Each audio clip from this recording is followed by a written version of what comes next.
Welcome to the ISF podcast from the Information Security Forum, the leading authority on cyber, information security, and risk management.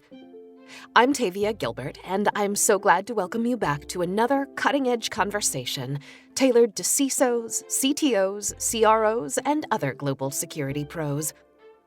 In every episode of ISF's media, CEO Steve Durbin speaks with rule breakers, collaborators, culture builders, and business creatives who manage their enterprise with vision, transparency, authenticity, and integrity. And he brings that conversation to you, your teams, and your partners. Today, Steve speaks with actress, voice coach, leadership consultant, and expert in core energetics or body-led psychotherapy, Kate Montague. In this warm conversation, Kate discusses the effectiveness in taking time to reset, what happens when you stay connected to your body and your breath, how to take the temperature of the room when the rooms are remote, and more. Here's Steve. So, Kate, it's lovely to see you. Thanks very much indeed for joining us on the podcast. You're a voice tutor with a background in core energetics, which is body-led psychotherapy. Tell us a little bit about that, because that's a really interesting background for one of our podcasts. We've never had a voice tutor on here before. Thanks, Steve. I started with voice work as a student in 1995. I went into actor training in London. I left Ireland to do that and discovered through the training that for me, one of the keys to the kingdom of being an actor who was really present and in the space and able to listen well was through the voice work. So that's when I started to tap voice skills as a transformative practice, let's say.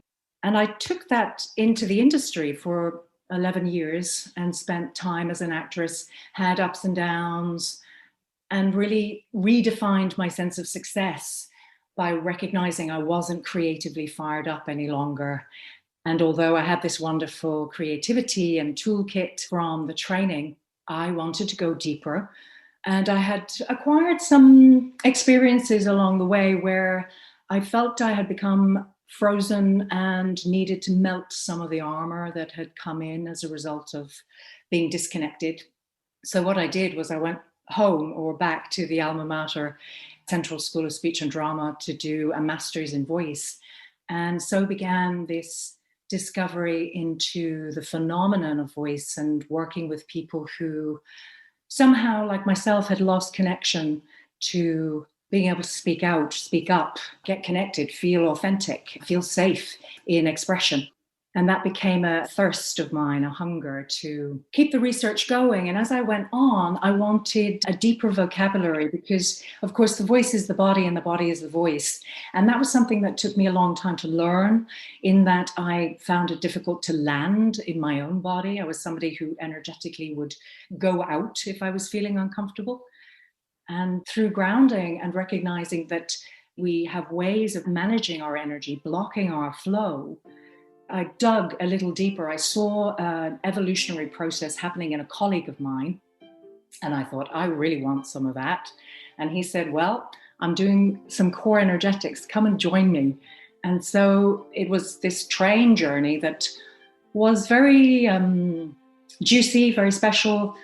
And I felt I couldn't get off the train. So here I am now wanting to share it. And that's what I bring to my work. I combine my practices, the voice work, the core work, in the process of helping people observe self, go deeper, and find ways of transforming. And all of that, of course, is hugely relevant today, isn't it? I mean, we're in the middle of a pandemic. Most people, I think, have by now anyway got heartily sick of working remotely, staring into Zoom cameras or whatever it happens to be. But I think certainly if I look at our membership, the people who tend to listen to these podcasts, there's security professionals who are perhaps not as accustomed to using, to use your words, voice as a means of potentially communicating some of the challenges. And so this whole remote working, this absence, away from people has really exacerbated the situation for them. So what are the sorts of hints and tips that you could give them to rediscover themselves, rediscover their ability to communicate effectively? It's a great question. And I agree. I hard agree at a time like this this screen business, being in a Zoom box, it creates more distance and separation unless we maximize it or take advantage of how do we make it work for us. And I think people out there, people I work with, are doing great things at the moment by facing it and by examining, well, the basics. I've worked with clients who want to get on with the order of the day of, let's say, making a presentation to a board. But I write back and say, how are you doing with the camera? Mm-hmm. And they'll say, oh, I hate looking at my own image. And, we start with that. Well, do you need to look at your own thumbnail? How about looking at the person in front of you and tuning in there? Because, of course, screens bring up such an image-based issues for all of us. So starting there, framing, making sure people are sat comfortably, that they're not too low down, they're not too high up, and maybe misconstruing their bodily presence, that, they're underselling themselves or they're taking up too much space. With the voice, it's really interesting how people who have experience and are seasoned presenters, they now have to do town halls to 50 plus people. But of course, they're on camera. And like you and I, they're really needing to create an intimacy, a shared experience. And so the technique there is to imagine that you're still talking to one person or maybe four. Even Zoom themselves, you might have heard this, Steve, in marketing as the pandemic kicked off. They said at a conference, please, everybody, imagine you're talking to your own family. Mm-hmm. Make it warm, make it intimate, aim to connect, create resonance. A similar point actually was made. We've just finished running our Congress, which this year had to be totally digital. And we started that with a band. We had Texas, and I was talking to Charlene Spiteri, and we had a question from one of our members at the beginning of that as to what was her advice for performing, if you like, in front of no audience that you can actually see. And, she pretty much said what you've just said. It's about that visualization. And I think that for people who perhaps are working in a sales environment, a marketing environment, I mean, you're an actress, so clearly you're used to being in front of a camera. But again, if I bring that back into the security community, of course, very few of them are used to that. And so that has, I think, been a real challenge for them. So this sort of visualization, I think, is a good tip. You also mentioned communicating with the board. Again, that's another big challenge. We've been trying to encourage chief information security officers to have much more interaction at board level over the past few years. But one of the things that I've noticed is that you have this, I don't know what the right word is, probably, it's not friction, but it's sort of inability to communicate on both ends of the camera. So board members who also are not great at doing it, with then the security professional who isn't as well. The question is, how do you break the ice in that kind of situation? You don't have the ability to, grab a coffee together or to walk into the room. You're just there. Hopefully it's working. It's recognizing it. You're raising awareness here around this, recognizing that we don't have the icebreaker, and therefore to acknowledge from the get-go, even if the order of the day is very serious and it's about getting ahead of the curve and all the strategies that get laid out. But before that, it's exactly what you're implying here, Steve, is to put people first and to break that ice by being warm, being curious about who's in the room, letting them know how you feel about being in the room. That can be a light bulb for some people. Is it okay that I share how I'm feeling?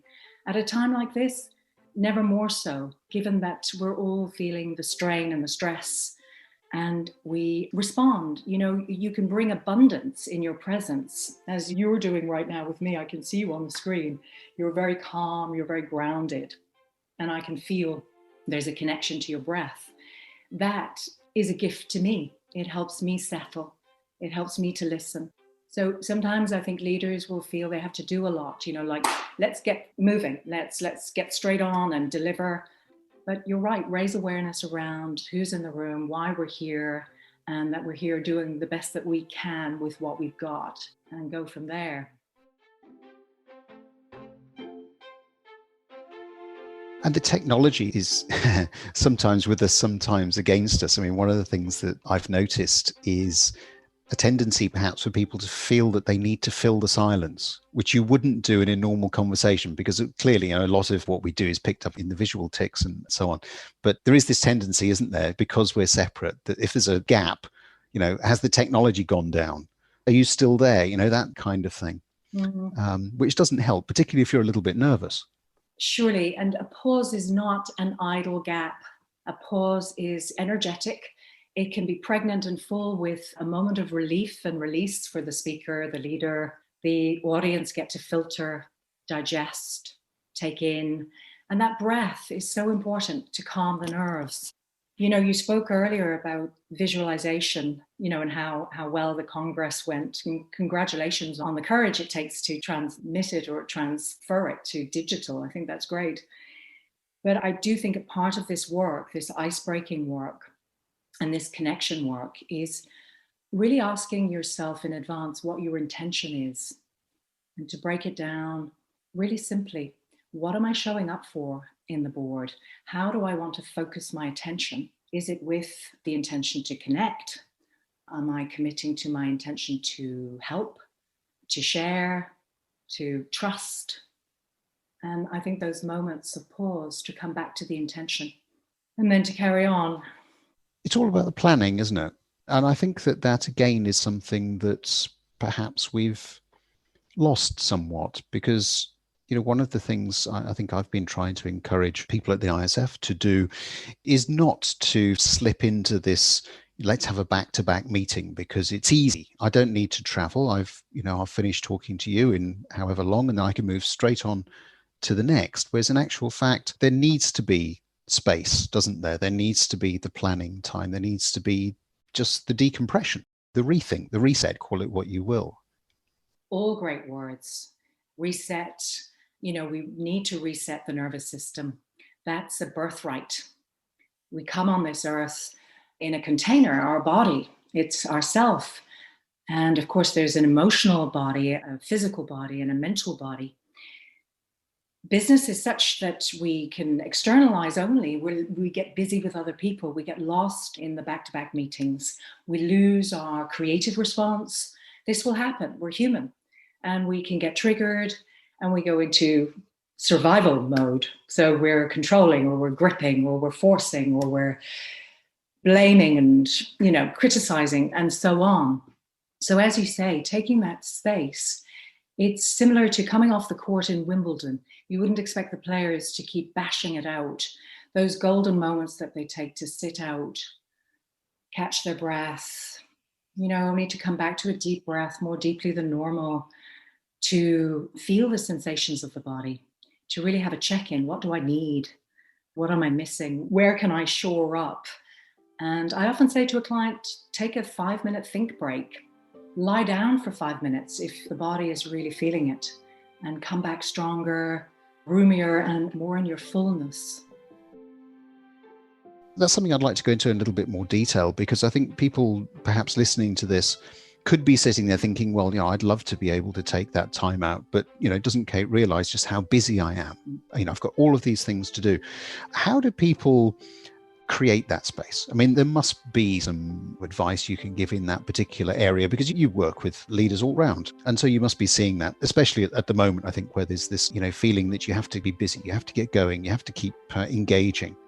I love that you bring this energy, and that's what can happen in the initial stages of process work or support work, is bringing out those, well, I'm busy, or I really can't drop the control. If I do, something will happen, something will go wrong. So here you're bringing out images. We can get saturated with images around distorted thinking around where we fall down. And recognizing what the thinking is so transformative. It's so liberating. Of course, I agree, Steve, that anyone entering into this frame, it takes trust. It takes a vulnerability, or if the trust and vulnerability isn't quite there, a commitment to some kind of willingness to say, well, hang on, I'm trying it this way, but it feels quite hard, quite gripped. And I'm wondering how to do it another way, but it's very hard to let go at the beginning of what the recursive pattern might be, the looping pattern. but beginning to acknowledge what's there first and realize that, yeah, that's what I do. I hold on tight. And then in the evening, I burn out and I've got nothing left, or I'm awake all night worrying. And so it's drip feeding, it's really taking those 2 minutes, 3 minute moments and helping the client recognize that, yeah, I feel different. There's a shift. I feel, oh, my focus is back. I can balance my creative and analytical thinking. I feel warmer. I feel more connected to the relationship and in my trust.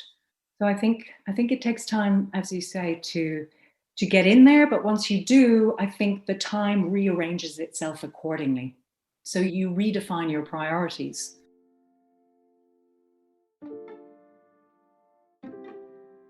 I think it's a couple of really encouraging things in that case. You talk about 2 minutes, 3 minutes. I mean, everybody can find 2 to 3 minutes, right? So we're not talking about taking ourselves away for, a couple of hours. It's just 2 to 3 minutes. So we can build that in. And the other thing that occurs to me just listening to you is that's pretty much what people have traditionally done, but in a normal work environment, right? So they've got up and gone and got themselves a cup of tea or a coffee or whatever it is, they've walked down the office and, that sort of thing. So what we're trying to do is to build back in to this somewhat what started out as being an artificial, unnatural environment, and which unfortunately is becoming increasingly more the norm. Some of the different ways of coping with the way in which we have to go about working today. Let's go on a little bit though and talk about some strategies that you may be able to help with, particularly around mental health. So, we've talked a lot already here about the fact that we're working remotely and that's just the way that it is. But for me, that presents a huge number of challenges from a mental health, from a stress management point of view. Any advice you can give people who are perhaps feeling the strain at the moment around that? Well, we're circling around here a huge topic of how when we're under duress, normally, as you say, we can settle the body, and it's science-backed. Neuroscience tells us that it takes 2-3 minutes to reset the nervous system via breath and awareness. But of course, the pandemic's here, so old traumas, which we inevitably all have through living and experiencing, are more triggered. So there's that feeling of, do I get thrown outside the cave, which is a very scary place to be? How's my job? Is it certain? Can I look after my family, myself?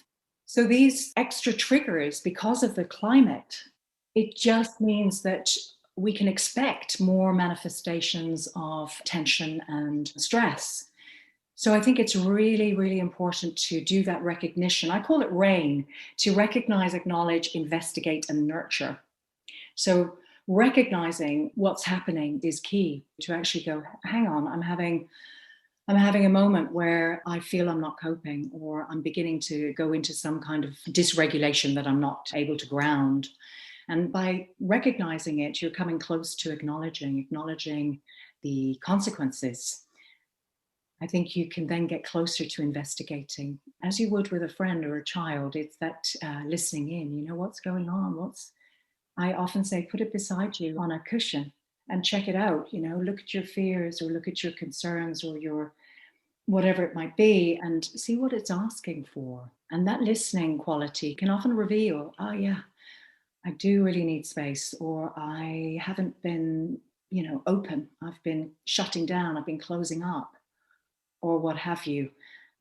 And I think then with mental health, we need to nurture. So, you go from recognize, acknowledge, investigate, and nurture. So at this time in particular, being kind to ourselves is so very important. So there isn't a sense of going to our dictatorship, or, the diktat that goes, stop, stop it, you need to get it together and pull your socks up, which is very often the school of learning we come from, and it only brings out the rebel. So it's coming back to being kind. I think one of the other things I've noticed is that, again, if I look at our membership, very many of them have teams that are spread all around the world. For some of those people, they probably haven't met face to face for, if they've got new people starting, ever. But even those they've known, they may not have seen them for 10 months, 11 months, 12 months. That's certainly the case with some of my guys in North America, for instance. Not seen each other for all of this year. And that presents its own challenges as well, doesn't it? Because it's one thing to be able to pick up on some of the anxiety or the stress, if you're seeing somebody, but if you are working that remotely, from a leadership standpoint, if I'm running a global security team, very high pressure, huge stress, how do I, as the CISO, the person running that team, pick up on some of these real challenges that perhaps my people are experiencing in a remote country, perhaps where we don't benefit from some of the cultural flexibility, if I could put it that way, that you were just talking about. So you can't have some of those conversations. Where do I go as a leader? How do I become more effective? It's so interesting you asked this question, because somebody put that to me recently, and he was concerned about his leadership, and he asked, how do I check the temperature of the room when I lead these meetings so remotely? How do I know what's going on for people? And I think here's where some pre-meeting planning is worthwhile. I think for a meeting to be effective on Zoom, where there's senior management trying to lead people and show up and hold space with people, that it's worthwhile sending out polls in advance, or resourcing the talent that you've got and acknowledging the skill set in your teams by asking them to pool their questions and their additions to the meeting, what they want to bring, their contribution. So it becomes collaborative, so that people feel included and seen by you. So planning the meeting in that sense, and then in the meeting itself, to ensure that what you need to get across, of course, that goes without saying, but also to make sure that you let that time for Q&A, so people feel heard, that questions are taken, and that if there isn't time for individuals to come forward, that you're reading from those questionnaires that you've pooled in advance. And, that is not always the easy part. That first meeting can lead to bumps on the road and can bring up the need for some hard conversations. And I think here's the time where we should really honor them, or even welcome them in, because I think right now one of the silver linings from COVID is that these hard conversations we may have avoided before, but because people are peaking or up in their energy or their stress, I think that there's more willingness to get things out. And if leaders can really welcome in those tough conversations and be even willing to run a meeting again if necessary, to drill down a little deeper and to make sure that people are seen and included and heard, that this can lead to greater things in our future and beyond COVID. That the silver lining from COVID is that we've got braver. I really believe that we all individually right now are becoming bigger leaders than we ever were. So planning, collaboration, taking time, being much more aware, I guess, of the fact that we are using somewhat artificial means of communication, all really important. And that's a lovely way to end, I think, and that silver lining that you just alluded to there. So Kate Montague, it's been fantastic talking to you. Thank you very much indeed for taking the time. Pleasure, Steve. Thanks for having me. Like Kate, my professional career has specialized in voice, so I particularly love this conversation with actress, coach, and voice expert Kate Montague. Having been in her vocal presence today, do you feel a deeper sense of calm, groundedness, and peace? I do. And this isn't just because she has a beautiful and well-trained vocal instrument. As Kate has shared with us, and as she embodies in this conversation with Steve, the simple act of working with your body and your breath, taking a moment to breathe in the middle of a high-stakes situation, taking a break, if only 2 or 3 minutes, to recognize, acknowledge, investigate, and nurture, is powerful and transformative. Will you try Kate's rain technique? Are you paying closer attention to your breath? Is it making a difference in your work? Join us on our LinkedIn page at linkedin.com/company/information-security-forum and let us know what your experience has been.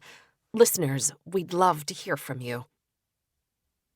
In our next episode, Steve speaks with Harvard professor, social psychologist, philosopher, and scholar Shoshana Zuboff, writer of The Age of Surveillance Capitalism, The Fight for a Human Future at the New Frontier of Power.